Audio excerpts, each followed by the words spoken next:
Welcome to Author Skillset Wednesday. Today's quote comes from Will Self, who said, "Always carry a notebook." And I mean always. The short-term memory only retains information for 3 minutes. Unless it is committed to paper, you can lose the idea forever. Just think about that last really amazing idea you had late at night as you're drifting off to sleep. You didn't write it down and now it's gone. I hate that. So one of the places I keep a notebook is beside my bed, so that when I have those really amazing thoughts, all I have to do is, lean over, pick up the notepad and pen and write them down. And then I can figure out what the heck I was thinking in the morning when I have my faculties and I have the assistance of this beautiful hunk of paper to help me remember what I was thinking about. Long introduction. Hi there, my name is Christopher Diarmani, and it is my pleasure and my passion to empower nonfiction authors, and hopefully a nonfiction author just like you, so you can turn this dream you have of writing a book into your everyday published reality. That's the whole point of doing all of this stuff, is so we can turn these dreams into reality. And one of the ways I want to encourage you to help you succeed in this is by encouraging you to carry a notebook everywhere you go. So with that, let's play with some slides and see what fun happens. Yes, you can use your smartphone to take notes. There's all kinds of apps to do that, all kinds of them. Absolutely, you can do this. And if this works for you, fantastic, great, keep doing it. But I would also encourage you to try something slightly different. So let me just go through what I put on the slide here, because apparently I had some other thought. I commend you, so I will simply say yes and, beautiful phrase that I learned recently.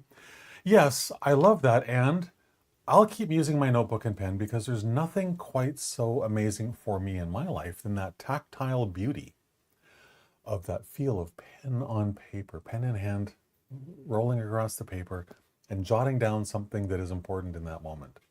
I absolutely love that. It's one of those things that I've really embraced over the past many years, and it's become a place that's a source of joy, actually. It's really interesting. It does that for me in a way that typing on the computer or writing on the phone simply doesn't do it. Recording a voice memo, yeah, that's effective, but it doesn't have that same tactile beauty for me. But this is another one of those, beautiful things where there's no right or wrong. There's no yes, you're wrong for not doing it and I'm right for doing it. Garbage. There is what works best for you. That's it. This might work best for me. That means nothing in your world. It might work better for you, if you try it, but who knows? Embrace the things that work. Try and find new and better ways to make things work if you can, because this is a life of continual self-improvement, right? But the only way for me to do it, well, I shouldn't say the only way, the best way for me to do it, because I do also sit there at night as I'm reading and I type on a tablet and I email them to myself, because then I have this running record of whatever thought was running through the brain. It's another way I do it. If you've never tried the old school pen and paper method, I highly encourage you to try it. Try it for 30 days.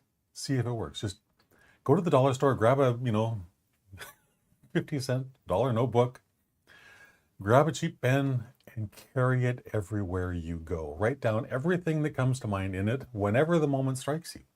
Just do it. Do it for 30 days and see if some of that magic that I feel doesn't also happen for you. Take it everywhere, write down whatever you think of. You can transcribe them later somewhere else if you want, or not. There is no right or wrong. Just understand that there's no right or wrong. There's whatever works. And at worst, if you take this notebook everywhere with you for 30 days and you write down whatever really amazing thoughts you have in it, at worst, you have this really great record of what's gone on for your month that you can reflect on. You can think about. You can incorporate whatever that amazing thought was into your life and turn another moment of your life into this beautiful, magical thing, just like you did when you wrote the thought down. If for no other reason than that, I would heartily encourage you to give this a try. See if it works for you. So with that, I hope you enjoyed today's video. If you did, please like and share it with your friends, and share in the comments if something struck you or if you've tried this, and let me know what happened for you. I'm very curious to hear how your experience of using this notebook everywhere you go and how that's maybe changed your life in some really cool way. I would also love for you to connect with me on LinkedIn, Facebook, Twitter, YouTube, all the links to all my social media accounts, sleepbio.com/Christopher. They're all there. You can find them all and a couple other interesting things perhaps as well. But the beauty of pen and paper is it will outlast your memory, especially like I said at the top. If you're lying in bed and you have this really amazing thought and it's so powerful and so amazing that you can't possibly ever forget it, then you wake up in the morning wondering what the heck that really amazing thought was. This is a really fantastic reason for a notebook and pen beside the bed. Have a fantastic rest of your day. I'll talk to you again tomorrow at 3 o'clock. Bye for now.